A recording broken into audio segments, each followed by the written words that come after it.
यहाँ की लोकतांत्रिक व्यवस्था को चलाने के लिए बकायदा प्रावधान किए गए हैं।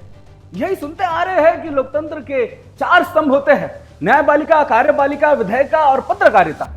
लोकतंत्र का कायम रखने के लिए सबका समान सहयोग जरूरी है, लेकिन इन दिनों न्यायपालिका मानो बाकी सारे स्तंभों का बाईपास कर रही हो, उनकी शक्तियों को हाईजैक करने पर तुली हो। मिलॉर्ड के फैसले देखकर लगता है कि उन्हें देश के बहुसंख्यक हिंदुओं से ज्यादा आवारा कुत्तों की फिक्र है, जिस पर वो जवाब देते हैं। वो कहते हैं कि मदरसों के ताले खोल दो, जबकि मदरसों में क्या होता है और उन पर योगी जी का तो बुलडोजर क्यों चल रहा था। दुनिया जानती है कि घुसपैठियों पर उनका ये जो दरिया दिली है, उनकी हम्बलनेस है, इनके कई मौके पर छलकती दिखाई दी है।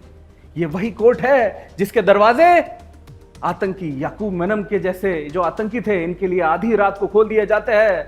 तब किसी की भावनाएं हाथ नहीं होती, कोई सवाल नहीं पूछता, और यही कोर्ट देश के राष्ट्रपति और राज्यपाल तक को आदेश दे रही है। इलेक्टोरल बॉन्ड्स पर संसद का फैसला भी कोर्ट ने पलट दिया है। मिलॉर्ड को वर्दी पहने हुए हिंदू जांच अधिकारी भी पसंद नहीं आते। वो कहते हैं कि जांच अधिकारी मुसलमान होने चाहिए। क्या ये खुल्लम खुल्ला न्यायिक तानाशाही नहीं है तो क्या है दोस्त? हम ऐसा क्यों कह रहे हैं, यह विस्तार से आज आपको बताएंगे। तो चलिए शुरू करते हैं। जागो। वक्फ की आड़ में देश की संपत्तियों पर कुंडली मारे बैठे लैंड जिहादियों का आतंक तो हम सब ने देखा है। लंबे संघर्ष के बाद मामला समाधान की तरफ बढ़ रहा था तो लोगों को लगा कि न्याय होगा। वाया संसद जेपीसी को जिम्मेदारी सौंपी गई थी। लंबे चिंतन मंथन के बाद वक्फ संशोधन पर मुहर लगी थी, लेकिन लुटेरे को नहीं भाया, कोर्ट पहुंच गए सीधा। कहा हमें मंजूर नहीं है। याचिकाकर्ताओं ने वक्फ कानून को मुसलमानों के अधिकारों के खिलाफ बताते हुए उस पर अंतरिम रोक लगाने की मांग की थी, जबकि केंद्र सरकार ने कानून को वैध बताते हुए इसके पक्ष में दलीलें रखी थी। सुप्रीम कोर्ट ने वक्फ कानून को चुनौती देने वाली याचिकाओं पर बड़ा फैसला सुनाया।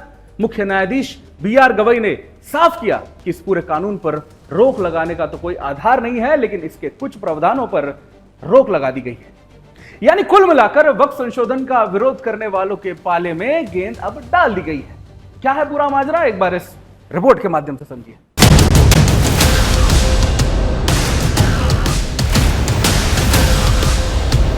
वक्फ को संपत्ति दान करने वाला व्यक्ति कम से कम 5 वर्षों तक प्रैक्टिसिंग मुसलमान होना चाहिए, और कलेक्टर जब तक ये ना तय कर दे कि संपत्ति अतिक्रमण में है या नहीं, तब तक वक्फ की नहीं हो सकती। इन दोनों प्रावधानों पर रोक लगा दी, लेकिन वक्फ की संपत्तियों को रजिस्टर जारी करने के लिए कहा है। इतना ही नहीं, वक्फ जो बोर्ड है, इसके सीईओ या सेक्रेटरी मुस्लिम समुदाय से ही होने चाहिए, यह आदेश भी दिया गया है। केंद्रीय व राज्यों के वक्फ बोर्ड में कितने गैर मुस्लिम हो सकते हैं, यह भी माननीय न्यायाधीशों ने तय कर लिया है। फिर उसके बाद वक्फ बाय यूजर, यानी बिना दस्तावेजों के सिर्फ किसी संपत्ति का इसलिए वक्फ हो जाना क्योंकि वो इस्लामी कार्यों के लिए इस्तेमाल की जा रही है, ऐसे संपत्तियों को भी सुप्रीम कोर्ट ने अंतरिम संरक्षण दिया है। मुख्य न्यायाधीश ने यह स्वयं सुनवाई की है। उनका कहना है कि वक्फ ट्रिब्यूनल तय करेगा। डीएम कौन होता है तय करने वाला? यानी लोकसभा राज्यसभा में पारित होना और भारत के अधिकतर राज्यों के सरकारों द्वारा समर्थन दिए जाने के बावजूद वक्फ संशोधन कानून पर अंतिम फैसला माननीय मिलॉर्ड सुप्रीम कोर्ट से हुआ है। फिर सरकार ने कानून बनाने के लिए जो दर्जनों बैठक की, सैकड़ों लोगों के सलाह ली, जेपीसी भेजकर भी इसमें बदलाव करवाया, तो वो सब बेकार हो गया क्या? यानी हर नीतिगत मसले पर अंतिम फैसला उनका होगा जिनका जनता से कोई वास्ता नहीं है, जो खुद ही खुद को चुनते हैं। तो क्या यह मान लिया जाए कि न्यायपालिका में भी तुष्टीकरण होता है? अकोला मामला सिर्फ वक्फ संशोधन विधेयक का ही नहीं है। ऐसे ना जाने कितने मामले हैं जिसमें न्यायपालिका के फैसला ये शंका पैदा करते हैं। याद कीजिए, महाराष्ट्र के अकोला में 2023 में बड़ा दंगा हुआ था। कई हिंदू घायल हुए थे, एक की जान चली गई थी। सड़कों पर जिहादियों का आतंक सबने देखा था। मामला कोर्ट तक पहुंचा तो सुप्रीम कोर्ट बोला पुलिसकर्मी जाति धर्म से ऊपर उठकर काम करे। महाराष्ट्र सरकार को आदेश दिया कि अकोला दंगों पर हिंदू मुस्लिम अफसरों को मिलाकर एसआईटी बनाइए। पीठ ने कहा कि यह कहने की आवश्यकता नहीं है कि जब पुलिस वाले वर्दी पहनते हैं तो उन्हें अपनी व्यक्तिगत पूर्वग्रहों और प्रवृत्तियों को त्यागना पड़ता है, फिर चाहे वो धार्मिक, नस्लीय, जातिवादी या कोई भी हो। उन्हें अपने पद और वर्दी से जुड़े कर्तव्य के प्रति पूर्ण निष्ठा के साथ ईमानदारी रहना चाहिए। लेकिन दुर्भाग्य से इस मामले में ऐसा नहीं हुआ दोस्तों। यानी मिलॉर्ड को वर्दी में भी मुसलमान जांच अधिकारी पसंद है। उन्हें लगता है कि मुसलमान पुलिस अधिकारी हिंदू पुलिस अधिकारी से ज्यादा योग्य होता है। क्या ऐसा सोच रखने वाले मिलॉर्ड पूर्वग्रह से ग्रसित नहीं लगते? आप खुद सोचिए। गजब का खेल चल रहा है और दुर्भाग्य यह है कि हम आपको दिखाई भी नहीं दे रहे, जबकि सच सतह पर साफ नजर आ रहा है। याद कीजिए, राम जन्मभूमि केस, दशकों से लंबे संघर्ष के बाद नए तरीके से राम मंदिर की राह निकाली तो वहां भी तुष्टीकरण वाला लॉलीपॉप देने के कवायद शुरू कर दी गई थी। अपने आराध्य को टेंट से निकालकर मंदिर में स्थापित करने के एवज में तमाम एकड़ जमीन मुस्लिम पक्ष को दे दी गई थी, जबकि वहां पर उस स्थान पर सर्वे के दौरान पर्याप्त प्रमाण भी कोर्ट के समक्ष रखे गए थे। कोर्ट में सुनवाई के दौरान भी मिलॉर्ड की दरियादिली दिखाई दी गई थी। चीफ जस्टिस रंजन गोगोई की अध्यक्षता वाली 5 जजों की पीठ में Justice Bobde, Justice NV Ramana, Justice Uday U Lalit और जस्टिस चंद्रचूड़ शामिल थे। लेकिन पीठ के गठन के बाद अयोध्या मामले में एक मुस्लिम पक्षकार हाजी महबूब ने कहा कि संवैधानिक पीठ में एक मुस्लिम जज भी होना चाहिए। वो कहता था कि हम 5 जज की बेंच से इस्तीफाक नहीं रखते, कम से कम एक मुसलमान जज तो होना चाहिए। अभी से ये बेंच जैसी बनी है, अल्लाह जाने आगे क्या होगा। इसके बाद जस्टिस अब्दुल नजीर को पीठ में शामिल किया गया। अब आप ही बताइए दोस्तों, ये तुष्टीकरण नहीं है तो क्या है? कैसे भरोसा करें ऐसे सोच और व्यवस्था पर? वक्फ की आड़ में देश की संपत्तियों पर कुंडली मारे बैठे लैंड जिहादियों का आतंक तो हम सब ने देखा है। लंबे संघर्ष के बाद मामला समाधान की तरफ बढ़ रहा था तो लोगों को लगा कि न्याय होगा। वाया संसद जेपीसी को जिम्मेदारी सौंपी गई थी। लंबे चिंतन मंथन के बाद वक्फ संशोधन पर मुहर लगी थी, लेकिन लुटेरे को नहीं भाया, कोर्ट पहुंच गए सीधा। कहा हमें मंजूर नहीं है। याचिकाकर्ताओं ने वक्फ कानून को मुसलमानों के अधिकारों के खिलाफ बताते हुए उस पर अंतरिम रोक लगाने की मांग की थी, जबकि केंद्र सरकार ने कानून को वैध बताते हुए इसके पक्ष में दलीलें रखी थी। सुप्रीम कोर्ट ने वक्फ कानून को चुनौती देने वाली याचिकाओं पर बड़ा फैसला सुनाया। मुख्य न्यायाधीश BR गवई ने साफ किया कि इस पूरे कानून पर रोक लगाने का तो कोई आधार नहीं है, लेकिन इसके कुछ प्रावधानों पर रोक लगा दी गई है। यानी कुल मिलाकर वक्फ संशोधन का विरोध करने वालों के पाले में गेंद अब डाल दी गई है। क्या है पूरा माजरा, एक बार इस रिपोर्ट के माध्यम से समझिए।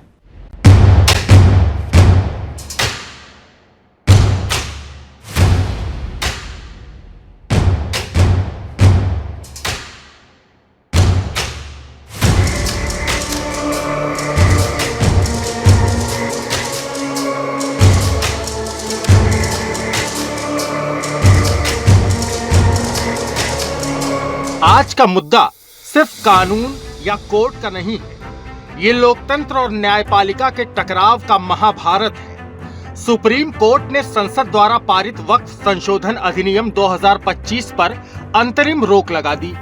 संसद यानी जनता का मंदिर और कोर्ट यानी न्याय का मंदिर। लेकिन जब न्याय का मंदिर विधायिका के मंदिर पर हावी होने लगे तो ये लोकतंत्र नहीं बल्कि न्यायिक तानाशाही बन जाती है।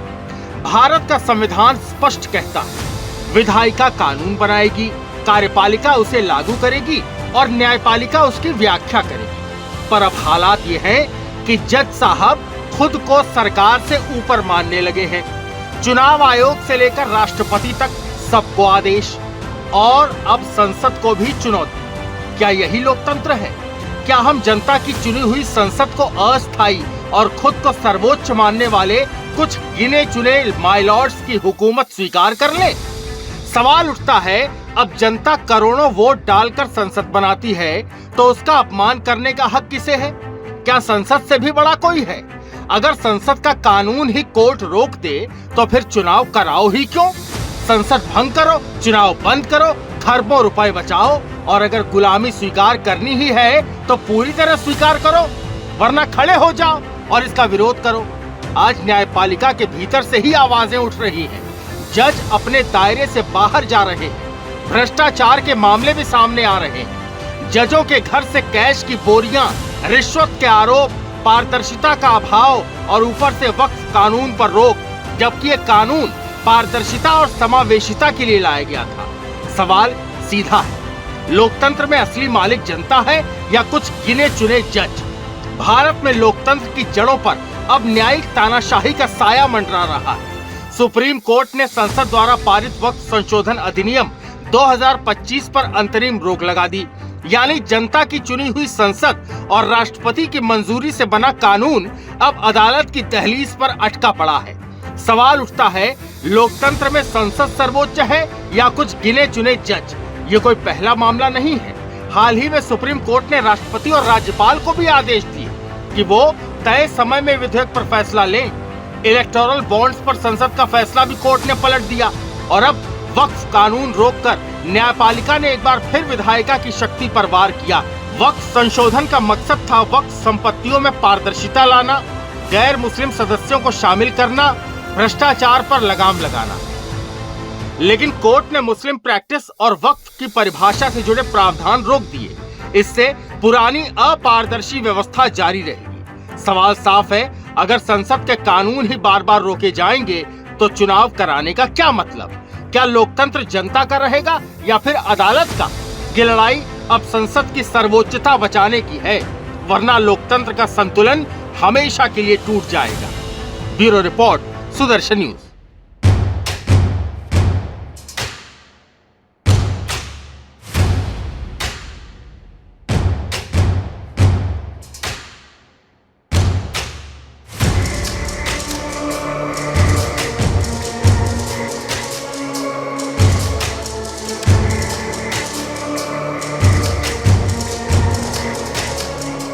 न्यायपालिका की असलियत आपके सामने है दोस्तों। अब सवाल यह उठता है कि अगर सारे फैसले माननीय अदालतों को ही करने हैं तो लोकतंत्र के बाकी स्तंभों की जरूरत क्या पड़ती है? नहीं समझे? चले आपको समझाते हैं। दोस्तों, क्या आपने कभी सोचा है कि अगर हमारे देश में लोकतंत्र चलाने में कितनी बड़ी रकम खर्च होती है, कितने रिसोर्सेज यूज होते हैं? हम सबको लगता है कि चुनाव सिर्फ नेताओं की जंग होती है, लेकिन इसमें आपकी और मेरी जेब से लाखों करोड़ों अरबों खरबों रुपए निकल जाते हैं। आइए आसान शब्दों में आपको समझाते हैं। हमारी लोकसभा में सांसदों की संख्या 543 है और राज्यसभा में सांसदों की संख्या 245 है। जो कुल मिलाकर सांसद बनते हैं वो है 788। ये वही सांसद है जो देश के 150 करोड़ जनता का प्रतिनिधित्व करते हैं, रिप्रेजेंट करते हैं। जनता इन्हें अपने हक की आवाज उठाने के लिए चुनती है। ये सोचकर कि जमीनी हकीकत को जानते हैं, वो हमारी समस्याओं के समाधान की आवाज सदन में उठाएंगे। लेकिन उनकी उम्मीदों पर यह मिलॉर्ड का पहरा पड़ जाए तो क्या करे? सारी उम्मीदें खोखली हो जाती है और देश की जनता खुद को ठगा हुआ महसूस करती है। लोकतंत्र के महापर्व में कितनी आशा और आकांक्षाओं के साथ करोड़ों लोग वोट करने निकलते हैं, सारे कामकाज छोड़कर अपना नेता चुनते हैं, अपनी सरकार बनाने लाखों की संख्या में बूथ अफसर इसकी तैयारी में तैनात किए जाते हैं, सुरक्षा बलों की तैनाती होती है, चुनाव आयोग अलग अलग तैयारियां करता रहता है। आप कल्पना भी नहीं कर सकते कि इन सब में अरबों खरबों के खर्चे होते हैं। यह पैसा किसका है अंततः? यह आपकी और हमारी गाड़ी कमाई का हिस्सा होता है जो चुनावी प्रक्रिया में सरकार उपयोग में लाती है। अब तो वैसे भी चुनाव पहले से कई ज्यादा हाईटेक और खर्चीले हो चुके हैं। रैलियां हो, फिर रोड शो हो और ना जाने क्या क्या। कैंडिडेट्स के खर्चे तो आप छोड़ दीजिए, वो तो अलग है, लेकिन कभी आपने कोई नंबर सोचा है कि चुनावों में कितना पैसा खर्च होता है? नहीं पता? तो कोई बात नहीं, आज हम आपको बताते हैं ताकि आप इन चुनावों की अहमियत समझ सके। तो अब बात करें चुनावों की, तो सबसे पहले आपको बताते हैं कि जब मोदी जी पहली बार देश के प्रधानमंत्री बने थे, यानी साल 2014 की बात करें, तो उसके चुनाव में कितना खर्च हुआ था आप जानते हैं? 2014 के लोकसभा चुनाव में खर्च हुआ था करीब 3,870 करोड़। थोड़ा आगे बढ़िए, अगले पंचवर्षीय चुनाव की बात करें तो 2019 के चुनाव में यह आंकड़ा और ऊपर जा पहुंचा और इस चुनाव में खर्च हुए 60,000 करोड़ रुपए। और फिर आया पिछले साल का 2024 का लोकसभा चुनाव और 2024 की लोकसभा चुनाव की अनुमति खर्च बताया तो लगभग आंकड़ा आता है 1,20,000 करोड़ का। क्यों? शौक लगा ना? जी हां, यह संख्या आपकी समझ से भी बड़ी है। अब आप बताइए कि क्या मिलॉर्ड समझ रहे हैं कि इन खर्चीले चुनाव के बाद चुनकर आए नेताओं की अहमियत क्या है? जब बता ही रहे तो पूरा बताते हैं आज आपको। जिस कार्यपालिका विधायिका की मॉडल को मिलॉर्ड जो है वो अंडर एस्टिमेट कर रहे हैं, कम आंक रहे हैं, उन पर हर साल कितना पैसा पानी की तरह बहाया जा रहा है। सोच कर देखिए कि जिस संसद की शक्तियों का न्यायपालिका अतिक्रमण कर रहा है, उनका खर्च कितना है। हम आपको सबसे पहले साल 2025 और 2026 के जो आंकड़े हैं इसका आईना दिखाते हैं। इस साल यानी 2025 में लोकसभा का कुल बजट अलॉट हुआ लगभग 903 करोड़ रुपए, जिसमें सचिवालय का खर्च आता है 560 करोड़ के आसपास और सांसदों की सैलरी भत्ते का खर्च होता है 338 करोड़। यह आंकड़ा तो बस लोकसभा का है, राज्यसभा पर भी नजर डाल लीजिए एक बार। राज्यसभा का खर्च है करीब 414 करोड़। आपको हैरानी होगी जानकर कि संसद चलाने के लिए 1 मिनट का खर्च होता है लगभग 2.5 लाख रुपए। जी हां, 60 सेकंड में 2.5 लाख पानी में। जब सदन में हंगामा होता है तो यह सत्र स्थगित हो जाता है, तो हर मिनट में करोड़ों रुपए का नुकसान देश को उठाना पड़ता है, हमें आपको उठाना पड़ता है। अंततः याद है ना कैसे एसआईआर के मुद्दे पर पूरा मॉनसून सत्र हंगामे की भेंट चढ़ गया था। चलिए, लोकसभा राज्यसभा का खर्च तो आपने देख लिया, आपको कुछ और जानकारी ग्राफिक्स के माध्यम से दे देते हैं। राज्य की विधानसभाओं का भी दर्शन आपको करा देते हैं। आपको जानकर हैरानी होगी कि राज्य विधानसभा के एमएलए पर भी भारी खर्चा होता है। उत्तर प्रदेश की बात करें तो उत्तर प्रदेश विधानसभा की बात करें तो यहां कुल 403 एमएलए है, जिनकी मासिक सैलरी 1,87,000 है, यानी प्रति एमएलए की सालाना सैलरी 22 लाख के करीब है। यानी कुल एमएलए का वार्षिक खर्चा 90 करोड़ बैठता है। अगर मैं आपको यहां से समझाऊं तो अब हम 3 स्टेट हमने आपको लिया, ऐसे तो 28 स्टेट है, इसलिए हम आपको 3 मॉडल दिखाते हैं। झारखंड की बात करें तो 81 एमएलए की संख्या है, मासिक सैलरी लगभग 2,90,000 है, वार्षिक सैलरी प्रति एमएलए 34,80,000 और कुल वार्षिक खर्च 28 करोड़ है। फिर केरल की बात करें तो 140, 70,000, ये और आप आंकड़े आपके स्क्रीन पर है। और अगर हम पूरे देश की बात करें, सम अप करें, तो पूरे देश में लगभग 4,200 एमएलए है और औसत सैलरी प्लस भत्ता वो बैठता है 1.5 लाख पर मंथ, यानी कुल वार्षिक खर्च बनता है 756 करोड़। तो दोस्तों, अगली बार जब आप टीवी पर चुनावी बहस या सदन में हंगामा देखें तो समझिए कि आपकी मेहनत की कमाई किसी तरह खर्च हो रही है। यह सोचने की बात है दोस्तों कि विधायकों की सैलरी और भत्ता अलग अलग राज्यों में अलग अलग होता है, तो आंकड़े कुछ अलग हो सकते हैं। राज्यों में सैलरी अलग अलग, इसलिए कुछ कुल खर्च का सही जो आंकड़ा है वो थोड़ा अलग हो सकता है। अब तो आप समझ गए होंगे कि न्यायपालिका किस कीमत पर न्यायिक तानाशाही पर आमदा है। दोस्तों, सुप्रीम कोर्ट के फैसले से भले ही हिंदू पक्ष को झटका लगा हो, लेकिन वक्फ संशोधन बिल को खारिज करने वाली लॉबी खुश है। वो कहते हैं कि जो हुआ ठीक है, लेकिन आगे भी उम्मीद है कि हमारी डिमांड को पूरी तरह से माना जाएगा। आप कैसे तय करोगे कि कौन 5 साल से प्रैक्टिस कर रहा है? ये तो आस्था का विषय है, ये तो अंतर्मन की बात है। तो माननीय उच्चतम न्यायालय ने इन तमाम संवेदनात्मक पहलुओं को और छोटे छोटे पहलुओं को देखा है, तो मैं बहुत खुश हूं और मुझे अच्छा लग रहा है। एक बहुत बड़ी लड़ाई है इस देश में वक्फ की ज़मीनों को बचाने की, हम उस लड़ाई को लड़ते रहेंगे। बड़ी हद तक हमारी बात मान ली गई है। देखिए, वक्फ बाय यूज़र पे हमारी बात मान ली गई है। इसके साथ साथ जो है प्रोटेक्टेड मॉन्यूमेंट के ऊपर भी हमारी बात मान ली गई है कि कोई थर्ड पार्टी क्लेम नहीं होगा, ये बात मान ली गई है। 5 साल की जो कैद लगाई गई थी वो हटा दी गई है और इसके साथ साथ जो है उम्मीद पोर्टल को डेट को एक्सटेंड करने की बात कही गई है। और वक्फ बाय यूज़र के ऊपर भी हमारा जो वो था कि इसको इस तरह से आर्बिट्री ख़त्म नहीं होना चाहिए, वो बात मान ली गई है। सरकार जो क्लेम करती थी कि हमारी प्रॉपर्टी है तो वक्फ बोर्ड नहीं तय करेगा, ट्रिब्यूनल नहीं तय करेगा, वो बात ख़त्म हो गई है। तो मेरा कहना यह है कि बाय एंड लार्ज बहुत सारी बातें हमारी स्वीकार कर ली गई है। मामला न्यायपालिका से जुड़ा है, इसलिए कुछ भी कहने से लोग हिचकिचाते हैं। देश की जनता का भरोसा जुड़ा है इससे, करोड़ों लोग आखिरी उम्मीद है न्याय का मंदिर। मामला न्यायपालिका से जुड़ा है, इसलिए कुछ भी कहने से लोग हिचकिचाते हैं, डरते हैं। देश की जनता का भरोसा जुड़ा है इससे, करोड़ों लोगों की आखिरी उम्मीद है न्याय का यह मंदिर।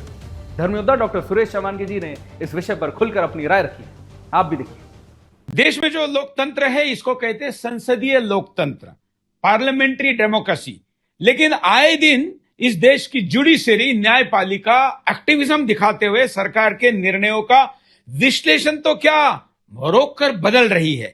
आज वक्फ बोर्ड के निर्णय में भी हमने देखा है कि उन्होंने कहा है कि मुस्लिम सीओ होना चाहिए, कल कहेंगे मुस्लिम जज होना चाहिए, कल कहेंगे चीफ जस्टिस भी 2 होने चाहिए, हिंदू के लिए अलग, मुसलमानों के लिए अलग। फिर ये लोकतंत्र और इसकी तथाकथित जो आप सेकुलरिज्म कह रहे उसका चरित्र रहेगा क्या? इससे अच्छा है कि संसद को भंग कर दो, इसका अच्छा है कि चुनाव लेना बंद करो, कई लाख करोड़ रुपए की बचत होगी। सांसदों को, मंत्रियों की इतने बड़े बड़े बंगले भी नहीं देने पड़ेंगे, प्रधानमंत्री को हवाई जहाज भी रखना नहीं पड़ेगा क्योंकि जज साहब भी वो सब कुछ यूज ही करें। तो ये संसदीय लोकतंत्र से लेकर एक तरीके से न्यायिक लोकतंत्र की तरफ, बल्कि न्यायिक लोकतंत्र नहीं रहेगा क्योंकि जज चुनकर नहीं आते, तो फिर इसका नाम होगा न्यायिक डेमोक्रेसी, शब्द नहीं रहेगा, फिर यहां शब्द आ जाएगा तानाशाही। तो ये अभी संसदीय लोकतंत्र से न्यायिक तानाशाही की तरफ यात्रा हो रही है। और मैं एक लोकतंत्र का चौथे स्तंभ का सिपाही होने के नाते इसका घोर विरोध करता हूं और मैं देश से अपील करता हूं कि जुडिशियल एक्टिविज्म के ऊपर आवाज उठाइए।